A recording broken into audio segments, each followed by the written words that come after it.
আসসালামু আলাইকুম। হ্যালো শিক্ষার্থী বন্ধুরা, তোমরা সবাই কেমন আছো? এরপর আলোচনা করব ক্লাস 3 বাংলা বই পৃষ্ঠা নম্বর 39। পৃষ্ঠা নম্বর 39 এখানে লেখা আছে, দেখো শব্দ শিখি। এখানে আছে উকি দেওয়া। উকি দেওয়া অর্থ হচ্ছে আড়াল থেকে দেখা। এরপর এখানে আছে মিনার। মিনার শব্দ অর্থ হচ্ছে দালানের উঁচু চৌড়া। এরপর এখানে আছে বাদল। বাদল অর্থ কি? বৃষ্টি। এরপর এখানে আছে ঝড়। ঝড় মানে নদীতে তৈরি হওয়া বালুময় ভূমি। এরপর এখানে আছে নলখাগড়া। নলখাগড়া অর্থ নলের মতো লম্বা ঘাস। এখানে আছে অনুশীলনী। এরপর এখানে 1 নম্বর আছে, দেখো শব্দগুলো পাঠ থেকে খুঁজে বের করি ও শব্দের অর্থ বলি।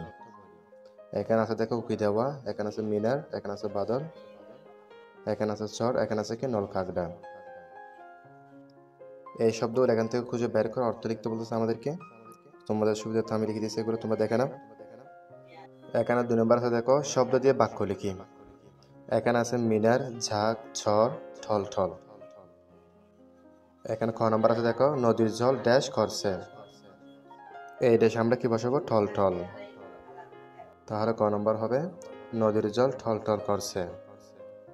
এরপর এখানে খ নম্বর আছে, দেখো মসজিদের দেশ থেকে ভেসে আসা আজানের ধ্বনি। আমরা এই দেশে কি বসাবো? মিনার। মসজিদের মিনার থেকে ভেসে আসে আজানের ধ্বনি। এরপর এখানে গ নম্বর আছে, দেখো পানি কমে যাওয়ায় নদীতে ড্যাশ পড়েছে। এই দেশে কি হবে? ঝড় হবে। তাহলে গ নম্বর হবে এখানে পানি কমে যাওয়ায় নদীতে ঝড় পড়েছে। এরপর এখানে ঘ নম্বর আছে, দেখো গাছের ডালে এক ড্যাশ পাখি বসে আছে।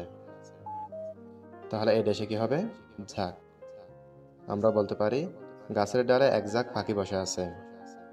এরপর এখানে 3 নম্বর, দেখো ডান পাশ থেকে শব্দ নিয়ে খালি জায়গা পূরণ করি। এই পাশ থেকে শব্দ নিয়ে খালি জায়গা পূরণ করতে বলতেছে। এখানে খ নম্বর আছে, দেখো সুপারি গাছের সারির মধ্যে দিয়ে উকি দেয় সকালের সূর্য। আমরা এখানে কি লিখবো? সকালের সূর্য। এই যে এটি লিখবো, সকালের সূর্য এটি। এরপর এখানে খ নম্বর আছে, দেখো নদীর চরে মেলা বসে। এই দেশে কি লিখবো আমরা? পাখিদের। তাহলে এটি কি হবে? নদীর চরে পাখিদের মেলা বসে। এরপর এখানে গ নম্বর, দেখো টল টল করছে ড্যাশ। এই দেশে কি বসাবো? নদীর পানি। আমরা লিখবো এখানে টল টল করছে নদীর পানি। এরপর এখানে ঘ নম্বর আছে, দেখো গাঢ় বাঁকা করে এক পায়ে দাঁড়িয়ে আছে ড্যাশ। এই দেশে কি হবে? সাদা বক। তাহলে এটি হবে গাঢ় বাঁকা করে এক পায়ে দাঁড়িয়ে আছে সাদা বক। তাহলে শিক্ষার্থী বন্ধুরা, তোমরা এগুলো ভালো করে দেখে নেবে।